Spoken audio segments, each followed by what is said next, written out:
विश्वरंग भोपाल के इस दूसरे चमकते साल में मैं पूजा शुक्ला आपकी हमसफर, आपकी होस्ट, आप सभी का हार्दिक अभिवादन करती हूँ। विश्वरंग की ये शुरुआत हम करते हैं विश्व ख्याति प्राप्त कवियों के अनुवाद से। दुनिया के महान कवियों की प्रसिद्ध रचनाओं का अनुवाद भारत के प्रसिद्ध कवियों ने किया है। तो आइए चलते हैं लाइव महफिल में।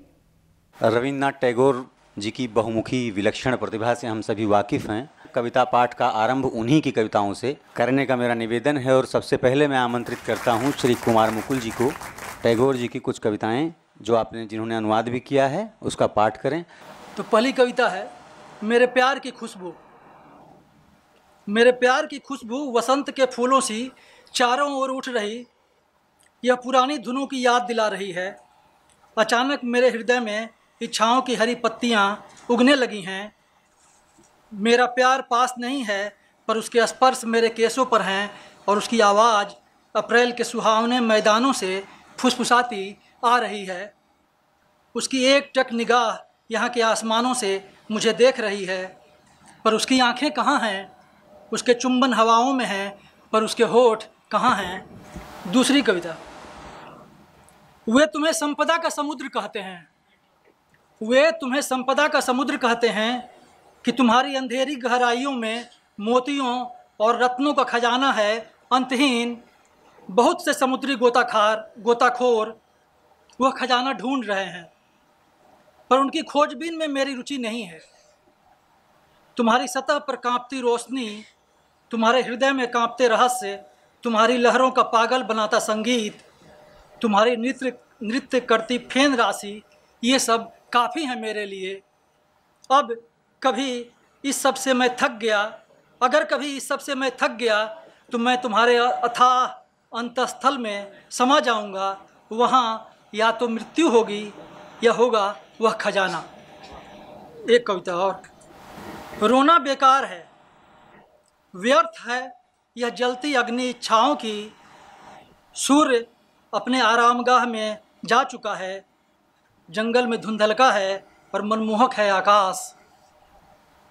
उदास आँखों से देखते, आहिस्ता कदमों से दिन की विदाई के साथ तारे उगे जा रहे। तुम्हारे दोनों हाथों को अपने हाथों में लेते हुए और अपनी अतृप्त आँखों में तुम्हारी आँखों को कैद करते हुए, ढूंढते और रोते हुए कि कहाँ हो तुम, कहाँ हो, कहाँ हो? तुम्हारे भीतर छिपी वह अनंत अग्नि कहाँ है? जैसे गहन संध्याकाश में अकेला तारा अपने अनंत रहस्यों के साथ स्वर्ग का प्रकाश तुम्हारी आँखों में काँप रहा है, जिसके अंतर में गहराते रहस्यों के बीच वहाँ एक आत्मस्तंभ चमक रहा है। अवाक एक टक यह सब देखता हूँ मैं, अपने भरे हृदय के साथ अनंत गहराई में छलांग लगा देता हूँ, अपना सर्वस्व खोता हूँ। मैं आमंत्रित करता हूँ आदरणीय सुरेश सलील जी को। मुझे नाजिम हिकमत तुर्की के महाकवि, विश्व कविता के एक स्तंभ, उनकी दो एक कविताएं पढ़नी हैं। तुम्हें प्यार करना नमक चुपड़ी रोटी खाने जैसा है। रात में बुखार किसी हालत में जागने और मुंह को पानी की धार के आगे कर देने जैसा है।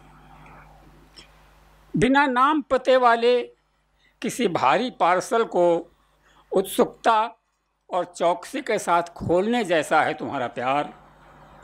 तुम्हें प्यार करना पहले पहल समंदर पर उड़ने जैसा है। मेरे शहर इस्तांबुल पर आहिस्ता आहिस्ता शाम के घिरने के एहसास जैसा है तुम्हें प्यार करना। मानो ये कहना कि मैं जिंदा हूँ। करीम की तरह शीशे जैसा भूरा और भारी आसमान, शीशे जैसा भूरा और भारी आसमान में हला कान, मैं हला कान, मैं हला कान देता हुआ आवाज़। अरे आओ और पिघलाओ शीशे के इस पर्दे को अभी और आज।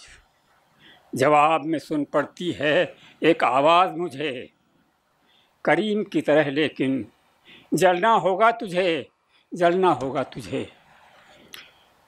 पूर नहीं सकता कोई एक मरहम आदमी के लाखों लाख जख्म। पूर नहीं सकता कोई एक मरहम आदमी के लाखों लाख जख्म। भारी शीशे जैसी है ये जुल्मत की हवा। बहरे बने खड़े सभी, शायद इसीलिए दर्द है ये लादवा।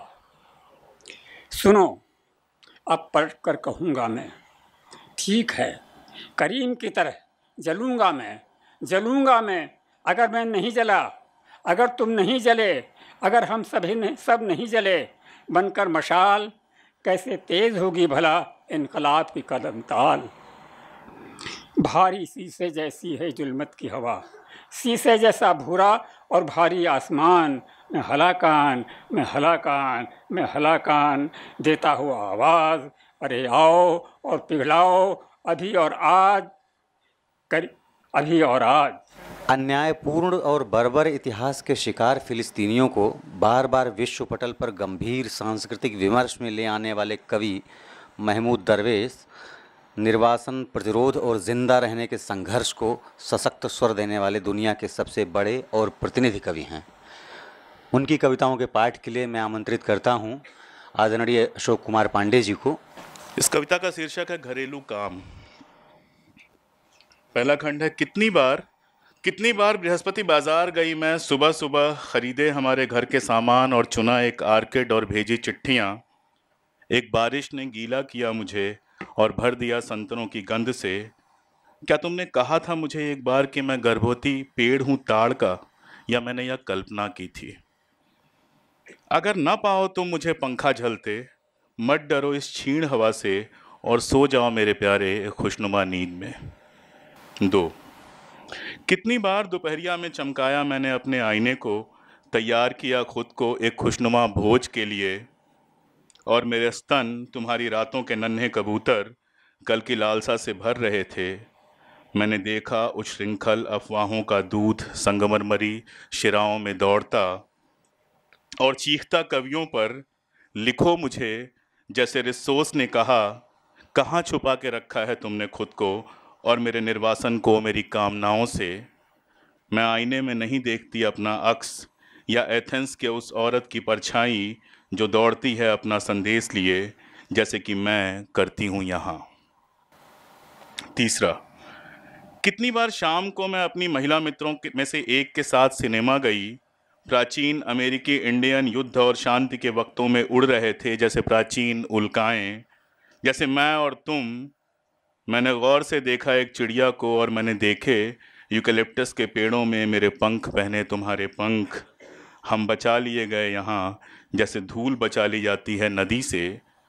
जो भी शिकार हैं हम में से, उन्हें ख्वाब देखने चाहिए अब दूसरों से ज़्यादा।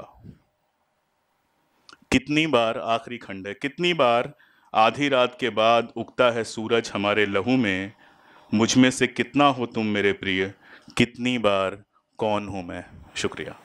वोल सोइंका का जन्म 1934 में नाइजीरिया में हुआ।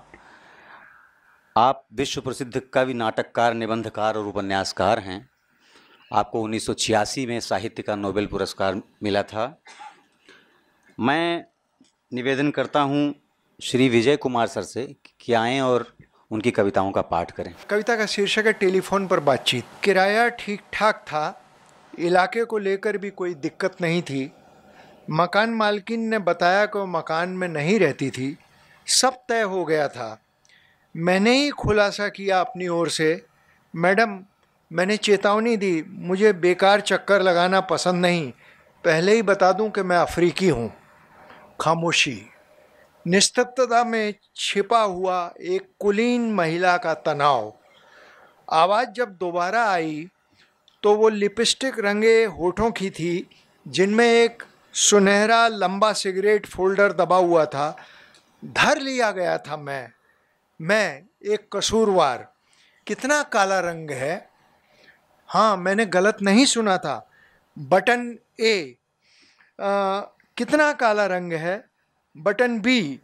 हल्के काले हो या गहरे काले। दुर्गंध भरी सांस सार्वजनिक खोल से निकली और बोली वो, लाल बूथ जैसे या खंबे पे टंगे हुए लाल बक्से जैसे, या दुमंजिला सार्वजनिक लाल बस के नीचे कुचले हुए तारकोल के धब्बे जैसे। सचमुच ऐसा हुआ। शर्म से भर गया मैं, अपनी असभ्य चुप्पी पर समर्पण, अवाक। कहा, साफ साफ पूछें। उदार थी वो, सहज किया उसने मुझ हतप्रभ को। सवाल को थोड़ा सरल बनाया, जानना चाहा अपने स्वर में थोड़ी सी सहजता लाकर, क्या तुम गहरे काले हो या बस हल्के से? फिर और खुली वो, यानी कि खालिस चॉकलेटी हो या दूधिया चॉकलेटी रंग वाले। रोग की जांच करता हुआ था स्वर उसका जैसे, कुचलता हुआ मुझे अपनी तटस्थता से। फिर जल्दी ही तार जुड़ा। मैंने कहा, मैं पश्चिम अफ्रीकी भूरा लाल। रुक कर मैंने कहा, दर्ज है मेरे पासपोर्ट में यही। खामोशी थी उधर, जैसे किसी रासायनिक विश्लेषण की। वो उड़ती रही होगी कल्पना में कुछ देर तक, जब तक कि साफ गोई ने बदल नहीं दिया स्वर उसका। टेलीफोन पर रुखाई से बोली, वो क्या होता है, समझाएं, वो क्या होता है? मैडम, गोरी लड़की के भूरे केश जैसा। मतलब एकदम काला? नहीं, एकदम तो नहीं, पर हाँ, चेहरे से मैं ज़रूर काला हूँ। पर मैडम, मुझे बाकी भी तो देखें, मेरी हथेलियाँ और मेरे तलुए भूरे हैं। हाँ, बेवकूफ़ी से मैं बैठता हूँ तो रगड़ खाकर मेरे नितंब चटक काले हो गए हैं। लेकिन एक मिनट मैडम, कानों को लगा वो रिसीवर रखने ही वाली है। मैडम, मैंने विनती की, क्या आप एक बार मुझे खुद पूरा देख लेना नहीं चाहेंगी? एक दूसरी कविता है, रात्रि। रात्रि, तुम्हारी भारी हथेली मेरे माथे पर, और मेरे हृदय में नहीं कोई तरंग बादलों जैसी कि मैं सह सकूं तुम्हारे रहस्यमय हल की वो कठोरता। स्त्री, सीपी जैसी तुम्हारी उस सशंकित आँख को देखा मैंने समुद्र के नवचंद्र पर, लहरों की अविराम धड़कनों पर नृत्य करते, बुझाते हुए सागर की लपट को। और मैं था निचुड़ा हुआ, रेत की तरह समर्पित, रक्त और खारेपन से भरा, जड़ों की ओर जाता। रात्रि, तुम बरसाती रहीं छिद्रित पत्तियों से कंटीली छायाएं, जब तक कि मैं भीग नहीं गया तुम्हारी उष्म चितकबरी पसरी हुई कोशिकाओं में। छुअन के अनुभवों ने मुझे पीड़ा दी, चेहरा विहीन मैं था खामोश रात के चोरों जैसा। छुपा लो मुझे अब रात्रि। रात्रि की संतानें जब मंडराएं इस पृथ्वी पर प्रेत बनकर, मैं किसी को ना सुनूं, लेकिन ये कुहरिल कोशिकाएं फिर भी खोल देंगी मुझे नग्न और अनामंत्रित इस पृथ्वी पर, मैं रात के इस मौन प्रसव में। और अब माया एंजेलो, जैसा कि आप सभी जानते हैं कि वो कवि और लेखक होने के साथ साथ एक बहुत बड़ी एक्टिविस्ट भी थीं, नागरिक अधिकारों की हिमायती थीं। आपको अमेरिका में लगभग अस्थायी जन कवि या राष्ट्र कवि का दर्जा मिला हुआ है। उनकी कविताओं के अनुवाद को पढ़ने के लिए मैं आमंत्रित करता हूं आदरणीय अनुराधा सिंह जी को। मैं माया एंजेलो की कुछ कविताएं पढ़ती हूं। 2013 में जब नेल्सन मंडेला की मृत्यु हुई, उनकी अंतिम यात्रा के समय माया एंजेलो की ये कविता पढ़ी गई थी। उनका काम पूरा हुआ, उनका काम पूरा हुआ, पूरा हुआ, यह खबर हवा के उन पंखों पर सवार होकर आई है जो उसका बोझ उठाने को तैयार नहीं। यह खबर हवा के उन पंखों पर सवार होकर आई है जो उसका बोझ उठाने को तैयार नहीं। यह खबर कि नेल्सन मंडेला का काम पूरा हुआ। यह खबर जो अपेक्षित थी, प्रतीक्षित नहीं। जैसे ही पहुंची अमेरिका तक, हमारी दुनिया अंधेरी हो गई, आकाश धूसर हो गया जैसे ही यह खबर आई कि उनका काम खत्म हुआ। हम तुम्हारे साथ खड़े हैं दक्षिण अफ्रीका, जब तुम खड़े हो निशब्द उस जोर से बंद होते अंतिम द्वार के सामने जहाँ से कोई राही कभी नहीं लौटा। हमारी संवेदनाएं तुम तक पहुँचें, बाटू, जुलू, झोसा, बोएर। तुम हमारी सोच में हो और तुम्हारा धरती पुत्र भी अफ्रीका का लाल, जो पिता भी है तुम्हारा, दुनिया में तुम्हारा एक और अजूबा। इस क्षण जब तुम अपने डेविड की याद में डूबे हो, इस क्षण जब तुम अपने डेविड की याद में डूबे हो, वही डेविड जो शक्तिशाली गोलियत के सामने सिर्फ एक पत्थर लेकर खड़ा हो गया था, हम अपनी आत्मा से तुम्हारे साथ हैं। वह तुम्हारी ताकत, वह तुम्हारा गिडियन, तुम्हारा लड़ाकू योद्धा अंततः विजयी रहा।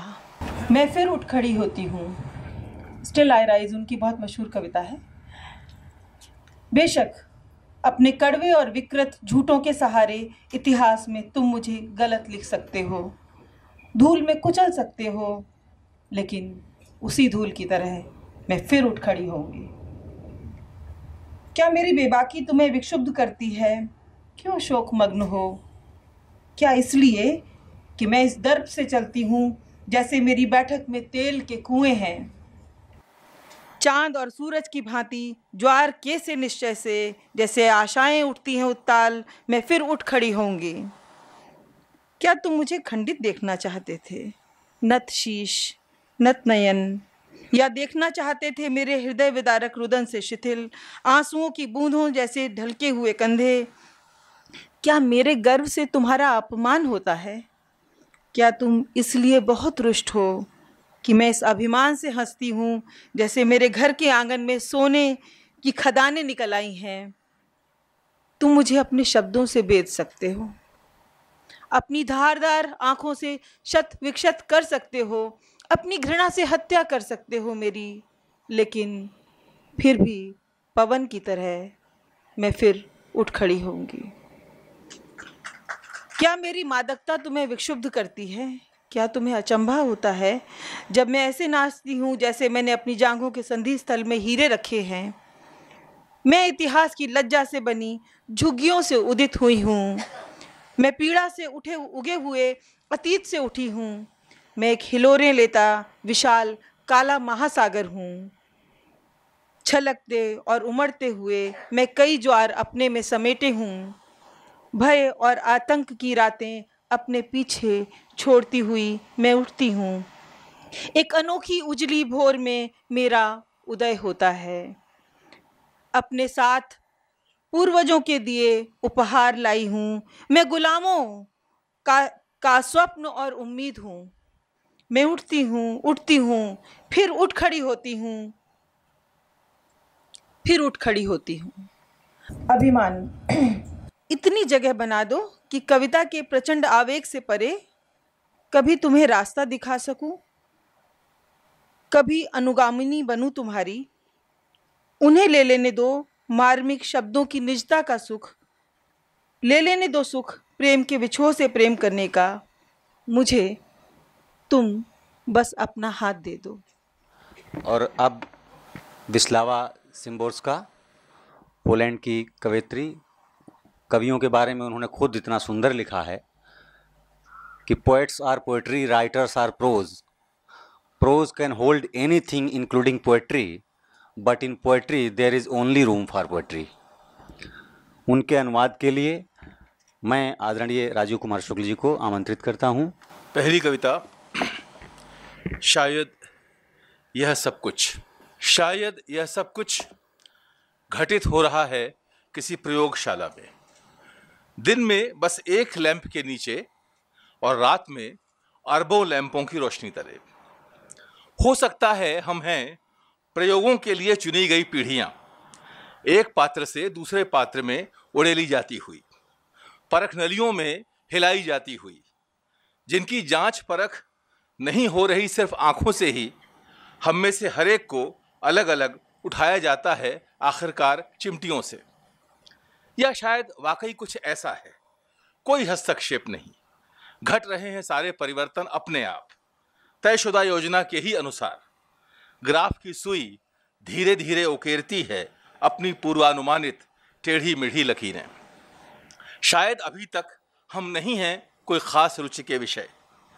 आमतौर पर प्लग इन नहीं रहते निगरानी रखने वाले मॉनिटर, सिर्फ युद्धों के लिए और पसंदीदा तौर पर बड़े युद्धों के लिए। पृथ्वी के हमारे टुकड़े से कभी कभार की उठान के लिए, बिंदु अ से बिंदु ब तक बड़े जन प्रवासों के लिए। या फिर है इसका ठीक उल्टा, ऊपर उन्हें है दिलचस्पी छोटी छोटी बातों में। देखो वहां बड़े पर्दे पर उस छोटी सी लड़की को जो अपनी पोशाक की बाह में टांक रही है एक बटन। चीखता है राडार, भागे आते हैं सारे कर्मचारी। अरे वाह, कितनी प्यारी सी छोटी सी चीज, इसका नन्हा सा दिल धड़कता हुआ इसके अंदर, कितना मोहक है ये, कितना पवित्र इसका सुई में धागा पिरोना। मंत्रमुग्ध चिल्लाता है कोई, अरे बॉस को बुलाओ, उनसे कहो ये उन्हें देखना ही चाहिए खुद। दूसरी कविता सांत्वना। डार्विन कहते हैं वो मन बहलाने के लिए पढ़ा करता था उपन्यास, पर कुछ खास ढंग के ही, ऐसा कुछ नहीं जिसका अंत होता हो दुख भरा। अगर वैसा कुछ पड़ जाता था उसके पल्ले, गुस्से से लाल उस किताब को वो झोंक देता था आग में। अब ये सच हो कि ना हो, मैं तैयार हूं इस पर भरोसा करने के लिए। अपने मस्तिष्क में इतने सारे कालखंडों और स्थानों को छानते बीनते हुए हद से ज्यादा झेल चुका था वो लुप्त होती हुई प्रजातियां, विजय निर्बलों पर बलवानों की, अस्तित्व बचाए रखने के अंतहीन संघर्ष, जिन सब का अभी या बाद में अंजाम था विनाशी। सो सुखद अंत के लिए बनता ही था उसका हक, कम से कम किस्से कहानियों में थोड़ी बहुत घटबढ़ के साथ। इसीलिए अनिवार्य थी आशा की किरण, अंततः फिर मिल जाना प्रेमियों का, हो जाना मेल मिलाप परिवारों में, संदेहों का मिट जाना, होना पुरस्कृत वफादारी का, लौट आना सुख समृद्धि का, खोज लिया जाना खजानों को, ऐंठू पड़ोसियों का सुधर जाना, भले लोगों का नाम फिर हो जाना उज्जवल, लालच पर लगना अंकुश, अधेड़ कुमारियों का सुयोग्य पुरोहितों से हो जाना ब्याह, झंझटिया लोगों को खदेड़ दिया जाना दूसरे गोलार्धों में, जाली दस्तावेजबाजों को फेंक दिया जाना सीढ़ियों से नीचे, फुसलाकर चरित्र बिगाड़ने वालों को हांका जाना बलिवेदी की ओर, अनाथों को मिल जाना आश्रय, भर जाना अनाथों को मिल जाना आश्रय, विधवाओं को दिया जाना दिलासा, घमंड की नीची हो जाना नाक, भर जाना घावों का, राह से भटके बेटों की घर वापसी, उछाल दिया जाना दुख के प्यालों को समुद्र में, पुनर्मिलन के आनंदश्रुओं में तरबतर हो जाना रुमालों का, हर तरफ खुशी और उत्सव, और कुत्ता फीडो जो पहले अध्याय में भटक गया था कहीं, लौट आना उसका भौंकते हुए गदगद आखिरकार। अमरीकी कवि W.S. मेरविन और ईरानी कवित्री सिमी बेहबानी, इन दो लोगों का अंग्रेजी से हिंदी में अनुवाद यादवेंद्र जी ने किया है। मेरविन को 2 बार प्रतिष्ठित पुलित्जर प्राइज़ मिला। 2010 में वो अमेरिका के पोएट लॉरिएट भी नियुक्त हुए। प्रकृति से आपको इतना प्रेम था कि आप एकांत में हवाईयन आइलैंड पे चले गए और छोड़ी जा चुकी बंजर ज़मीनों के हजारों एकड़ को खरीदा और मृत्यु पर्यंत वहाँ पौधे लगाकर उन वृक्षों की देखभाल करते रहे। तो उनकी कविताओं में प्रकृति और उसमें इंसान का क्या हस्तक्षेप होना चाहिए, नहीं होना चाहिए, वो चीज़ें हैं। और दूसरी तरफ सिमी बेहबानी जो ईरान की शेरनी के नाम से जानी जाती हैं, फ़ारसी साहित्य की सबसे निर्भीक कवित्री मानी जाती हैं और जिनका नामांकन नोबेल पुरस्कार के लिए 2 बार किया गया था। यादवेंद्र जी। मेरी कोशिश इन दोनों कवियों को चुनने और उनकी रचनाओं के चयन में ये रही कि जो उनकी कविताओं का मूल स्वर हो उसको रिप्रेजेंट करने वाली 1 या 2 कविताएं चुनी जाएं। तो मैं एक कविता मेरविन की सुना रहा हूं। पहले, भूली बिसरी भाषा, वाक्यों को पीछे छोड़ सांस आगे बढ़ जाती है जो अब नहीं लौटेगी कभी दोबारा। फिर भी बड़े बूढ़े उन बातों को याद करते ही हैं जो उनकी ज़ुबान पर आते आते रह गई थीं। वे अब यह जान गए हैं कि लोग उनकी बातों पर शायद ही यकीन करें। वे यह जान गए हैं कि लोग उनकी बातों पर शायद ही यकीन करें। नौजवानों के पास बचे ही नहीं हैं ज़्यादा शब्द, और उन बचे खुचे शब्दों से जुड़ी तमाम चीज़ें गुम भी तो हो गई हैं एक एक करके, जैसे कोहरे में किसी भुतहे पेड़ से सट कर खड़े होने की संज्ञा। ये एक सवाल जो कवि करता है कि इस तरह के जो हमारे प्रतीक थे या जो शब्द थे, जैसे कोहरे में किसी भुतहे पेड़ से सटकर खड़े होने की संज्ञा, या कि मैं के लिए क्रियापद। बच्चे उन मुहावरों को अब कभी नहीं दोहराएंगे जिन्हें घड़ी घड़ी बोलते बोलते गुजर गए उनके माँ बाप। जाने किसने उन्हें घुट्टी पिला दी कि हर बात को नए ढंग से कहना ही चलन है आज का, और इसी तरह उन्हें मिलेगी प्रशंसा सुदूर देशों में, जहाँ किसी को कुछ भी पता नहीं हमारी चीज़ों के बारे में। आपस में भला कह सुन क्या पाएंगे हम ऐसे में। दरअसल हमें जाहिल और काला कलूटा समझते हैं नए आका। कुछ समझ नहीं आता क्या क्या बकता रहता है उनका रेडियो। जब कभी कांच के दरवाजे पर होती है कोई आहट, सामने खड़ा मिलता है कोई ना कोई अचीन्हा। सब जगह तैरते रहते हैं झूठ, हजारों हजार चीज़ों के नाम के बदले। कोई नहीं है यहाँ जिसने अपनी आँखों देखा हो यह सब बदलते हुए। कोई नहीं है यहाँ जिसने अपनी आँखों देखा हो यह सब बदलते हुए। नहीं आता है याद किसी को कोई ख़ास वाकया।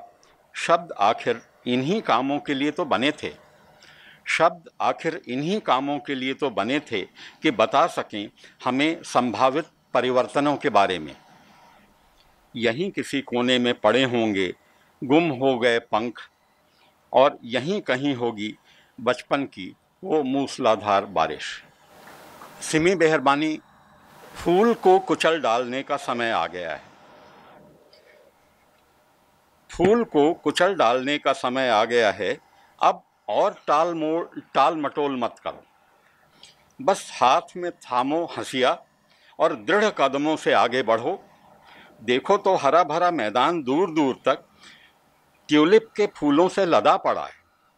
आज तक देखी है किसी ने ऐसी निर्लज्ज ढिठाई फूलों की? आज तक देखी है किसी ने ऐसी निर्लज्ज ढिठाई फूलों की?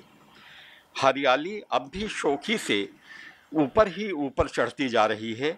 समय आ गया है जब इनको माथे से कसकर कुचल दिया जाए। समय आ गया है जब इनको माथे से कसकर कुचल दिया जाए। आत्ममोह अपना उलझाने वाला जंजाल पसार चुका है। सुनहरे कटोरे या 6 किनारे वाली तश्तरी का मोहक रूप धरकर इसको अविलंब रोकना होगा। इसको अविलंब रोकना होगा। जो कुल्हाड़ी है तुम्हारे पास संभाल कर रखी हुई, आखिर कब होगा उसका इस्तेमाल? जो कुल्हाड़ी है तुम्हारे पास संभाल कर रखी हुई, आखिर कब होगा इसका इस्तेमाल? यदि काट ही ना सको तेजी से बढ़ता ये लुभावना वृक्ष, इस छतनार वृक्ष की किसी शाख पर चौकस रहो, बैठ न जाए कोई परिंदा पलक झपकते भी। इस छतनार वृक्ष की किसी शाख पर चौकस रहो, बैठ न जाए कोई परिंदा पलक झपकते ही। मेरे गीतों और जंगली खुशबूदार झाड़ियों में अंदर तक रचे बसे हैं अनगिनत संदेशे और सुगंध। इनको कतई मौका मत दो कि बढ़ा लें अपनापा और मेलजोल आवारा गुंजारों के साथ, और देखते देखते बन जाएं विनाशकारी झंझावात। लोगों को मिलने जुलने मत दो, आपस में एक दूसरे का साथ दे के ताकत मत बनने दो। मैं और मेरा दिल किसी हरे भरे मैदान से ज़्यादा उर्वर है, और इसकी मामूली सी माटी और पानी में भी पलक झपकते अंकुर की तरह फूट पड़ते हैं फूल ही फूल। सबसे सुरक्षित यही है कि मुझे सिर उठाकर खड़ा ही मत होने दो। सबसे सुरक्षित यही है कि मुझे सिर उठाकर खड़ा ही मत होने दो। यदि तुम दुश्मन हो बसंत के, सचमुच सचमुच ऐसा ही करो। टॉमस ट्रांसटोमर 24 साल की उम्र में ट्रांसटोमर का पहला कविता संग्रह प्रकाशित हुआ था, और जिसके कारण वो पहले संग्रह से ही स्वीडन में विख्यात हो गए। दैनिक जीवन के साधारण दृश्यों से आरंभ करते हुए ट्रांसफॉर्मर हमें अस्तित्व के तिलिस्म और आलोक तक ले जाते हैं, वहाँ तक जहाँ हम केवल अपने पूर्वाग्रहों से मुक्त होकर ही पहुँच सकते हैं। वर्ष 2011 में ट्रांसफॉर्मर को नोबेल पुरस्कार देते हुए स्वीडिश एकेडमी ने अपने इस हमवतन कवि की प्रशस्ति में लिखा, प्यारे टॉमस, यह संभव नहीं है कि तुम्हारी कविता पढ़ने के बाद भी कोई अपने आप को नाचीज समझे। मैं इनकी कविताओं के पाठ के लिए आमंत्रित करता हूं आदरणीय मोनिका कुमार जी को कि वो आएँ और ट्रांसफॉर्मर की कविताओं का पाठ करें। टॉमस ट्रांसफॉर्मर की कविताएं। आग की लिखाई। अभागे दिनों में मेरे जीवन में बस तभी चमक आई जब जब मैंने तुम्हें प्यार किया। जैसे घटाटोप रात में जैतून के पेड़ों के बीच जुगनू जलते हैं, बुझते हैं, जलते हैं और फिर बुझते हैं। इनकी उड़ान को केवल झलकियों में ही देखा जा सकता है। अभागे दिनों में आत्मा सिकुड़ कर बेजान बैठी रहती है, लेकिन देह सीधा तुम तक पहुंच जाती है। रात्रि के आकाश ने चीत्कार किया, हमने चोरी से ब्रह्मांड का दोहन किया और जिंदा बचे रहे। काले पोस्ट कार्ड। कैलेंडर खचाखच भरा पड़ा है, भविष्य क्या है पता नहीं। केबल पर लोकगीत गूंज रहा है, पर यह गीत किसी भी लोक का नहीं। शीशे जैसे शांत समुद्र पर बर्फ गिर रही है, परछाइयाँ बंदरगाह पर आपस में भिड़ रही हैं। जीवन के बीचों बीच ऐसा होता है कि मौत आती है और आपका नाप ले जाती है। मौत की इस भेंट को भुला दिया जाता है और जीवन चलता रहता है, पर खामोशी में आपका सूट सिल दिया जाता है। मेरा नाम। गाड़ी चलाते हुए मुझे नींद आ गई और गाड़ी मैंने सड़क किनारे एक पेड़ के नीचे लगा दी। गाड़ी की पिछली सीट पर गुच्छा मुच्छा होकर मैं सो गया। कितनी देर, घंटों सोए सोए अंधेरा हो चुका था। अचानक मेरी नींद खुली और मुझे पता नहीं चला मैं कौन हूँ। मैं होश में तो हूँ, लेकिन इस होश का क्या फ़ायदा। सवाल ये है कि मैं कहाँ हूँ, कौन हूँ। मैं कोई ऐसी चीज़ हूँ जो अभी अभी कार की पिछली सीट से उठी है और घबराहट में किसी बोरी में फंसी हुई बिल्ली की तरह अपने आप को इधर उधर उछाल रही है। पर सवाल अब भी वही है कि मैं कौन हूँ। काफ़ी देर बाद मेरा अपना जीवन मुझे वापस मिला। किसी फरिश्ते की तरह मेरा नाम फिर से मुझे हासिल हुआ। किले की दीवारों के बाहर ज़ोर ज़ोर से तुरही बज रही थी, जैसे बीथोवन की लियोनारा प्रस्तुति से पूर्व बजाई जाती है। मुझे लगा उन लंबी सीढ़ियों से उतरते पदचाप फटाफट आकर मुझे बचा लेंगे। मैं लौट कर आ रहा हूँ और ये मैं ही हूँ। लेकिन स्मृति लोप के नरक के उस 15 सेकंड के युद्ध को भूल पाना संभव नहीं है। हाईवे से कुछ ही फरलांग दूर हूँ मैं, जहाँ बत्तियों की चकाचौंध वाली गाड़ियाँ अगल बगल से दनादन गुजर रही हैं। शुक्रिया। पाब्लो नेरुदा, दुनिया में जिन कवियों को विश्व कवि और महाकवि का दर्जा मिला हुआ है, पाब्लो नेरुदा उनमें अग्रणी हैं और उनके नाम कई रिकॉर्ड दर्ज हैं। वे दुनिया के पहले कवि हैं जिन्होंने पेरू के माचू पिचू खंडहरों की यात्रा की और उस पर एक दस्तावेजी काम किया। वे जीवन भर चिली की कम्युनिस्ट पार्टी के मेंबर रहे। उन्होंने अपने मित्र और समाजवादी नेता साल्वाडोर आइंदे के समर्थन में राष्ट्रपति पद का चुनाव लड़ना ही छोड़ दिया। वे पहले ऐसे कवि हैं जिन्होंने 70,000 श्रोताओं के सामने कविता पाठ किया। और एक रिकॉर्ड ये भी कि वो इतने अधिक लिखने वाले कवि हैं कि उनकी कविता कम से कम 10,000 पन्नों में फैली हुई है। इसके पाठ के लिए मैं आमंत्रित करता हूँ हमारे समय के बहुत महत्वपूर्ण कवि आदरणीय मंगलेश डबराल सर को कि वो आएँ और पाब्लो नेरुदा जी की कविता से हम लोगों को सराबोर करें। एक बच्चे की ओर से अपने पैर के लिए। बच्चे का पैर नहीं जानता कि वह अभी एक पैर है। वह एक तितली या एक सेब बनना चाहता है, लेकिन फिर चट्टानें और कांच के टुकड़े, सड़कें, सीढ़ियाँ और इस धरती के ऊबड़ खाबड़ रास्ते पैर को सिखाते चलते हैं कि वह उड़ नहीं सकता है और न डाल पर लगा हुआ गोल फल बन सकता है। तब बच्चे का पैर हार गया, युद्ध में गिर पड़ा, कैद हो गया, जूते में जीने के लिए अभिशप्त। धीरे धीरे रोशनी के बगैर एक ख़ास ढंग से वह दुनिया से परिचित हुआ। कैद में पड़े दूसरे पैर को जाने बगैर एक अंधे आदमी की तरह जीवन को खोजता हुआ, अंगूठे के वे 2 नाखून एक जगह इकट्ठा बिल्लौर सख्त हो गए, बदल गए एक अपारदर्शी पदार्थ में, एक सख्त सींग में, और बच्चे की वे नन्ही पंखुड़ियाँ कुचल गईं, अपना संतुलन खो बैठीं, बिना आँखों वाले सरीसृप की शक्ल में ढल गईं, एक कीड़े जैसे तिकोने सिर के साथ, और उनमें घट्टे पड़ गए। वे ढंक गए मौत के लावे के छोटे छोटे चकत्तों से, एक अनचाही हुई कठोरता से।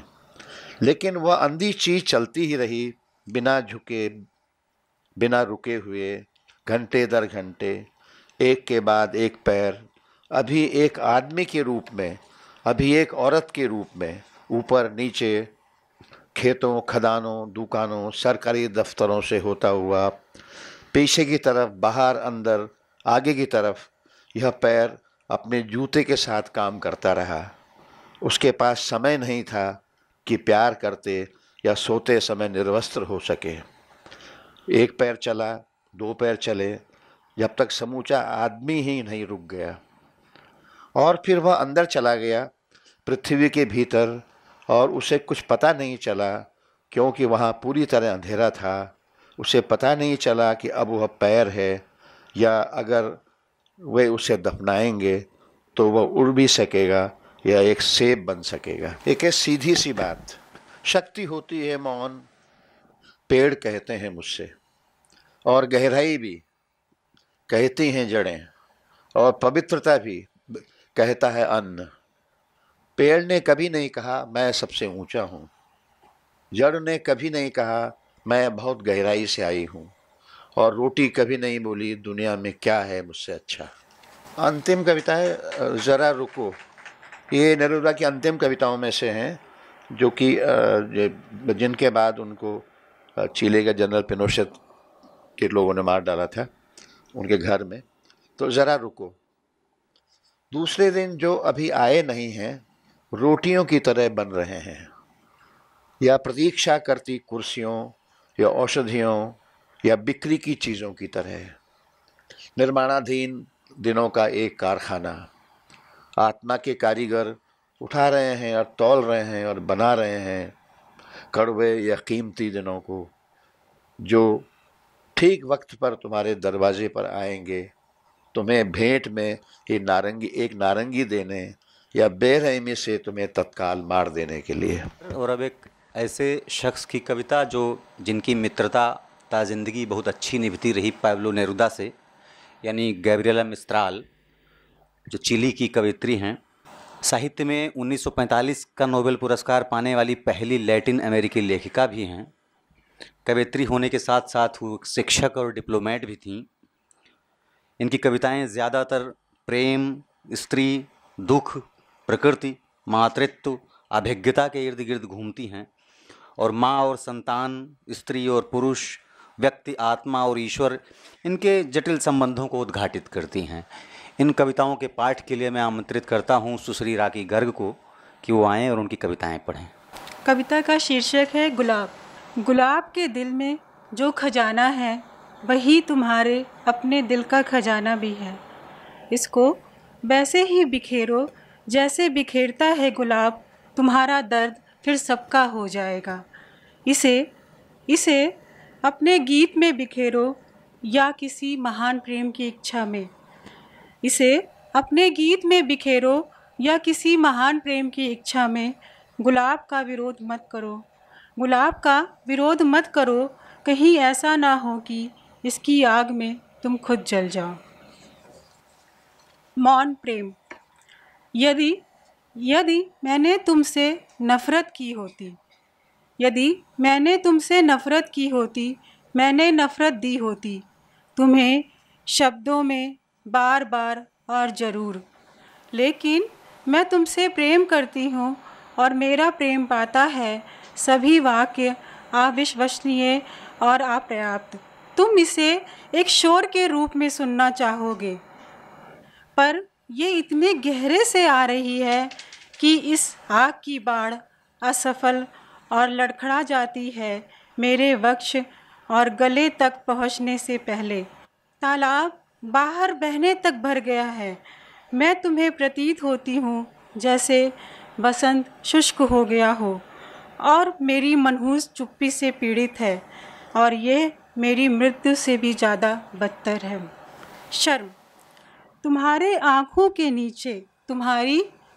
के नीचे मैं सुंदर हो जाऊंगी, जैसे ओस के नीचे धूप हो जाती है, और जब मैं नदी की ओर जा रही होंगी, ऊंचे सरकंडे मेरे चेहरे की चमक को नहीं समझ पाएंगे। मैं अपने मलिन मुख पे शर्मिंदा हूँ, अपनी कठोर आवाज़ और खुरदरे घुटनों पर भी। और जब तुम मुझे देखते हो और मेरे पास आते हो, मैं अपने को बहुत ही तुच्छ और वंचित पाती हूँ। और जब तुम मुझे देखते हो और मेरे पास आते हो, मैं अपने को बहुत ही तुच्छ और वंचित पाती हूँ। क्या तुम्हें सड़क पर कोई ऐसा पत्थर मिला जो सुबह की चमकदार रोशनी से विहीन हो, जैसा कि तुमने इस स्त्री को देखा? तुम पास आए क्योंकि तुमने उसको गाते सुना। अब मैं चुप रहूँगी, जिससे गुजरने वाले इन मैदानों से मेरी खुशी नहीं भाप पाएंगे। मेरे भारी चेहरे की उधार ली चमक और जिस तरह मेरे हाथ कांपने लगते हैं। अंधेरा घिर आया है, ओस धूप पर झुकी हुई है। तुम मुझे देर तक देखो और धीमे स्वर में बोलो, जिससे कल नदी की तरफ जब जाऊंगी और सुंदर हो जाऊंगी, और जब तुम मुझे चूमोगे और सुंदर हो जाऊंगी। लेस मरे, उनका जन्म ऑस्ट्रेलिया के एक गांव देहात वाले इलाके में हुआ था, इसीलिए उनके अंदर जो देशजपना है और वहाँ के मूल निवासी समुदाय का जो प्रभाव उनकी कविताओं पर है, वो उनको इतना विशिष्ट बनाता है कि जोसेफ ब्रॉडस्की ने एक बार कहा था कि लेस मरे उस इंसान का नाम है जिसके इर्द गिर्द भाषा लिपटी रहती है। लेकिन लेस मरे खुद अपनी कविताओं के बारे में कहते हैं कि मैं उनकी आवाज़ हूँ जिनकी आवाज़ किन्हीं कारणों से या तो दबा दी गई या अनदेखी उपेक्षित छोड़ दी गई या जिन्हें नीची नज़र से देखा गया। इनकी कविताओं के पाठ के लिए मैं आमंत्रित करता हूँ हमारे समय की बहुत महत्वपूर्ण कवयित्री परम आदरणीय अनामिका जी को। धर्म और कविता, सब धर्म कविताएं हैं। वे सुरों में ढालते हैं रोशनी दोपहरिया की और सपनाते दिमाग, ढालते हैं समग्र चिंतन ये कविता में। भाव हमारे देशी ठस्से, सब वृत्तियाँ सांसें, कहा नहीं जा सकता कुछ भी जब तक सपना न लिया जाए शब्दों में। जो भी बस शब्दों में अभिव्यंजित होता है, सच तो वह कभी नहीं होता। किसी व्यवस्थित धर्म की तुलना में कविता हो सकती है एक छोटी सुहाग रात सैनिक की, मरने या जी लेने की खातिर। लेकिन यह बात हुई टुन्ने मुन्ने धर्म की। लंबी कविता है वह धर्म बड़ा वाला, कविता जो भरी हुई है प्यारी पुनरुक्तियों से, किसी दूसरी कविता की तरह अक्षय, निरंतर और पूर्ण, जिससे कि हर मोड़ पर पूछते हैं हम थमक कर कवि ने ऐसा क्यों किया? झूठ कभी प्रार्थना नहीं बनता, हकलबेरी फिन ने कहा था। कविता के साथ भी यही बात है।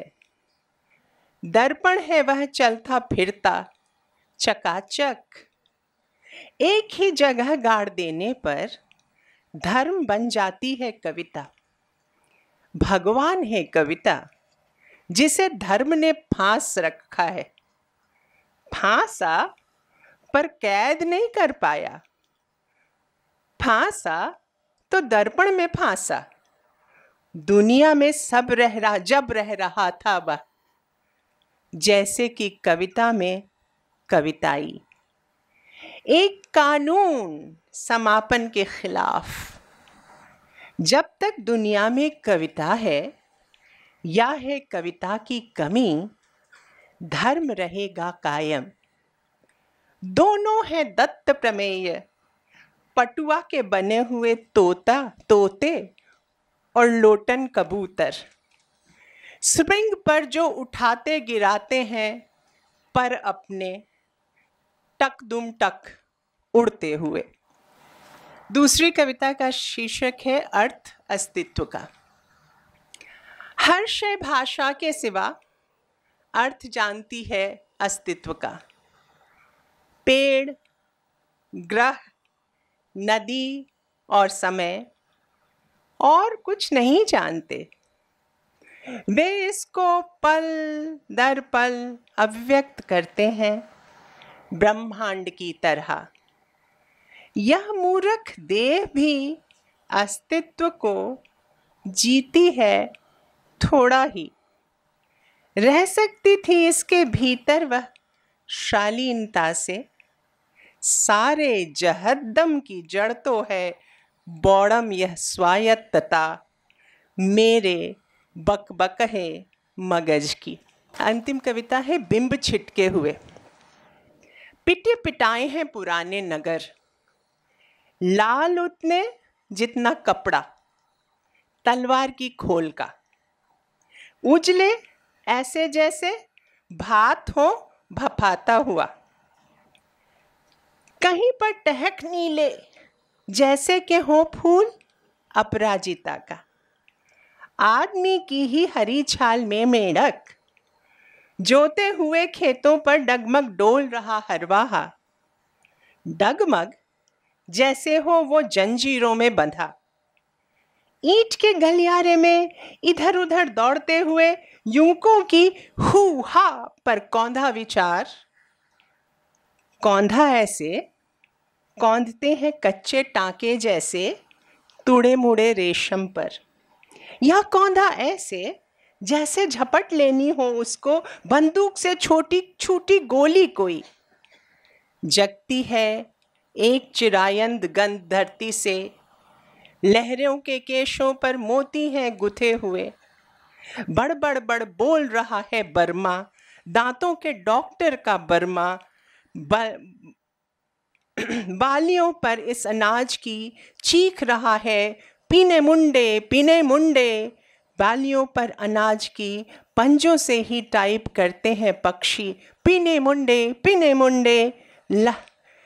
होती गई तारी हरी तिमा, आकाश तक उठ गई ललछौसी नाशपाती पर। बैलून थे कॉपी पर बने हुए जिसमें के शब्द भरे जाने थे। गिरकर नदी में वो तो हो गए चिपचिपे। धरती के आकर्षण पाश के परे जल पाखी ही उड़े। अब इसके बाद अपने समय के अपनी पीढ़ी के महत्वपूर्ण कवि प्राण जलधर से निवेदन है कि वो डेरेक वॉलकॉट का अपना अनुवाद पढ़ें। दोस्तों, डेरेक वॉलकॉट का जन्म एक छोटे से कैरिबियाई आइलैंड सेंट लूसिया में हुआ था और सेंट लूसिया के लोग, वहाँ के एक और इंसान को भी नोबेल मिला है एक बार इकोनॉमिक्स में, तो वहाँ के लोग सारे नागरिक अभी भी इस बात पर गर्व करते हैं कि पर स्क्वायर किलोमीटर नोबेल हासिल करने में हम वर्ल्ड में टॉप हैं। उनकी एक कविता पढ़ता हूँ, मुझे बहुत पसंद है, बहुत अनुवाद थोड़ा कमज़ोर होगा तो क्षमा कीजिएगा। इस मूल कविता का शीर्षक है लव आफ्टर लव। इसका अनुवाद मैं सुना रहा हूँ आपको। प्यार के बाद प्यार। वह समय आएगा जब आप गर्मजोशी के साथ अपने ही दरवाजे पर पहुँचे हुए स्वयं का स्वागत करेंगे, अपने ही आईने में मुस्कुराएंगे, अपने ही आईने में मुस्कुराएंगे दोनों एक दूसरे के स्वागत करने पर और कहेंगे सामने बैठो कुछ खा लो। आप फिर से उस अजनबी से प्यार करने लगेंगे जो आप स्वयं ही थे। शराब परोसेंगे, खाने का आग्रह करेंगे और अपना दिल वापस थमा देंगे फिर से उसी अजनबी को जिसने आपको जीवन भर प्यार किया, पर आपने किसी दूसरे के लिए जो आपको हृदय तल से जानता रहा है उसे किनारे कर दिया।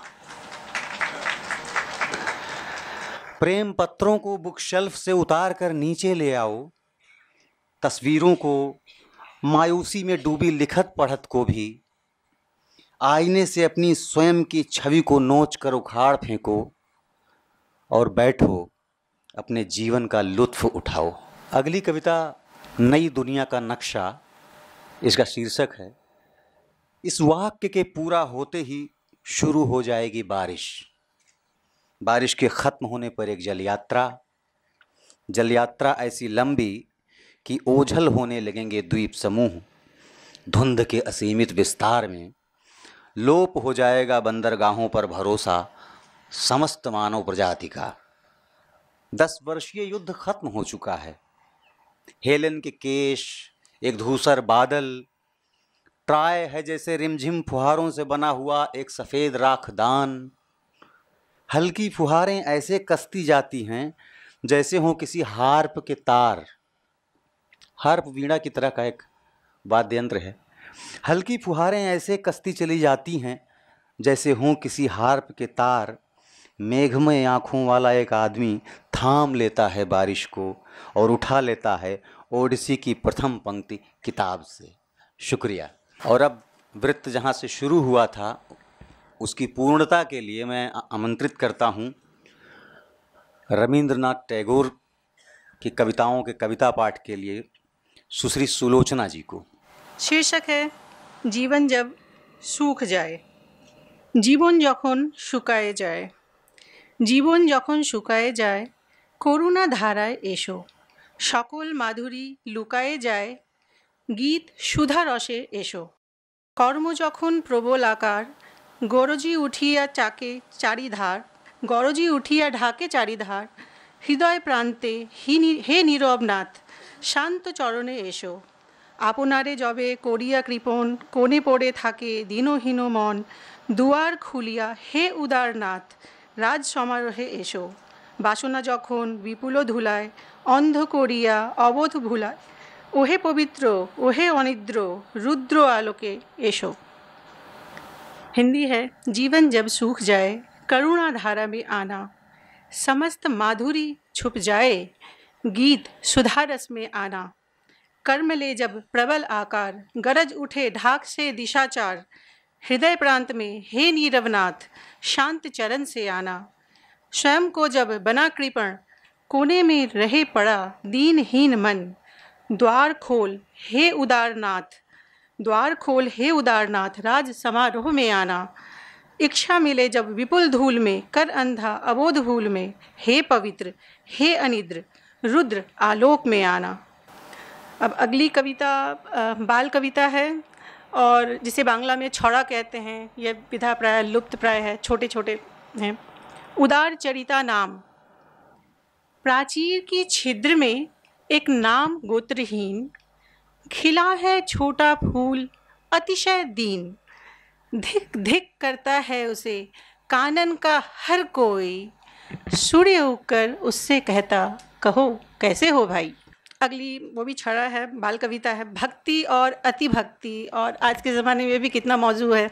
भक्ति है आती, रिक्त हस्त प्रसन्न वदन, अति भक्ति कहे देखूं कितना मिलता है धन।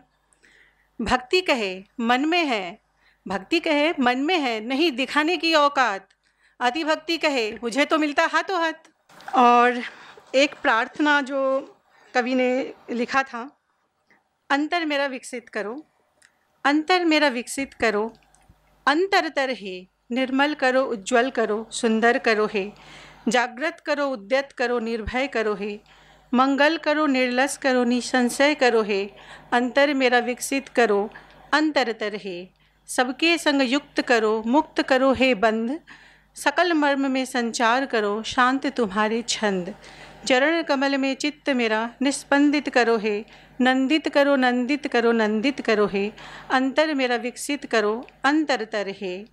और अंत में एक बाल कविता फिर से सुनाना चाहती हूँ। कविता का शीर्षक है हार जीत। ततैये मधुमक्खी के बीच हुई रस्साकशी, हुआ महातर्क दोनों में, शक्ति ज़्यादा किसकी। ततैया कह रहा है सहस्र प्रमाण, तुम्हारा दंश नहीं मेरे समान। ततैया कह रहा है सहस्र प्रमाण, तुम्हारा दंश नहीं मेरे समान। मधुकर निरुत्तर छलछला उठी आंखें, मधुकर निरुत्तर छलछला उठी आंखें, वन देवी कहती कानों में उसके धीरे, क्यों बाबू नथ शीर यह बात है निश्चित, क्यों बाबू नथ शीर यह बात है निश्चित, विष से तुम जाते हो हार और मधु से जीत। शुक्रिया। अनुवाद और कविता के एक बहुत ही अच्छे सत्र के बाद एक दो बातें ज़रूरी हैं जो ज़रूर आपसे कहूँगा। ये अनुवाद की जो किताब है इसकी भूमिका मैंने लिखी है और वो बहुत कठिन काम था और मुझे लगता था कि पता नहीं कैसे इस पर एक टिप्पणी की जा सकेगी, लेकिन अंततः कविताओं के भीतर से ही मुझे वो सारी बातें मिली जो कि मैं कहना चाहता था। आज जब जीवन की गति इतनी तेज़ हो गई है कि चीज़ों को जानना पहचानना मुश्किल होता जा रहा है, जब दृश्य और ध्वनियों ने हमें इस कदर घेर लिया है कि जीवन को संबल प्रदान करने वाली बारीक आवाज़ों को सुन पाना असंभव सा लगता है, और जब मनुष्य के सामने भविष्य का कोई स्वप्न ठीक ठीक आकार लेता नहीं दिखता, तब कविता एक सुखद बयार की तरह हमारे जीवन में प्रवेश करती है, किसी वृक्ष की घनी छाँव की तरह आश्रय स्थल बन जाना चाहती है, एक दिशा सूचक की तरह हमें याद दिलाती है कि सभ्यता का सही रास्ता क्या है और क्या होना चाहिए। टैगोर और कमोबेश उनके साथ सारे कवि हमें याद दिलाते हैं कि वो रास्ता प्रेम से होकर जाता है। प्यार की खुशबू वसंत के फूलों की तरह चारों ओर उठती है और अचानक पुरानी धुनों की स्मृतियाँ हमारे हृदय में फैल जाती हैं। हृदय में एक बार फिर इच्छाओं की हरी पत्तियाँ उगने लगती हैं। कवि प्यार में आश्वस्ति खोजता है जो आसमानों से उसे देख रहा है, विशाल मैदानों से फुसफुसाती आवाज़ों में उसे बुला रहा है और जिसकी अनुपस्थिति में भी जिसका स्पर्श वो अपने केशों पर महसूस कर पाता है। प्यार अपनी अपूर्व रहस्यमयता में कवि के साथ साथ चलता है और कभी कभी आश्चर्य की तरह अचानक प्रकाशित हो उठता है। असल में बात बहुत सीधी सी थी जिसे हम भूल गए हैं। शक्ति होती है मौन, पेड़ कहते हैं मुझसे, और गहराई भी कहती हैं जड़ें, और पवित्रता भी कहता है अन्न। पेड़ ने कभी नहीं कहा मैं सबसे ऊंचा हूँ, जड़ ने कभी नहीं कहा मैं बहुत गहराई से आई हूँ, और रोटी कभी नहीं बोली दुनिया में क्या है मुझसे अच्छा। अगर हम ये मौन आवाज़ें सुन पाएँ तो पाएंगे कि गुलाब के दिल में जो खजाना है वही तुम्हारे दिल में भी है। उसको वैसे ही लुटाओ जैसे सबके बीच लुटा देता है गुलाब, तब तुम्हारा दर्द सबका दर्द हो जाएगा। मित्रों, अंतिम पैरा एक आह्वान की तरह है जिसको मैं अब पढ़ देता हूँ। विश्व रंग का आयोजन इस उम्मीद के साथ किया जा रहा है कि भारत और विश्व के अन्य देशों के बीच साहित्यिक सांस्कृतिक संवाद को और मजबूत किया जा सके। संवाद और सहयोग ज़्यादा गहरा हो तथा आशा और प्रेम के मूल रंगों की हमारी पहचान बढ़े। इसमें विश्व कविता के सत्र आयोजित हैं, प्रवासी भारतीयों को महत्वपूर्ण रूप से रेखांकित किया जा रहा है तथा विश्व में हिंदी की बढ़ती पहचान को विश्वविद्यालयों के माध्यम से परखने की कोशिश है। देश के भीतर एक ओर तो हिंदी और भारतीय भाषाओं के बीच बराबरी और परस्पर सम्मान का रिश्ता कायम करने का यत्न है, तो दूसरी ओर बोलियों के रसभरे रिश्ते को पुनः भाषा से जोड़ने की कोशिश है। भाषाओं के पाठ के सत्र विश्व रंग के अनूठे सत्रों के रूप में आयोजित होंगे। धन्यवाद, थैंक यू सो मच। और सबका बहुत बहुत आभार, हमारे सभी वरिष्ठ लेखकों कवियों का बहुत बहुत आभार, धन्यवाद।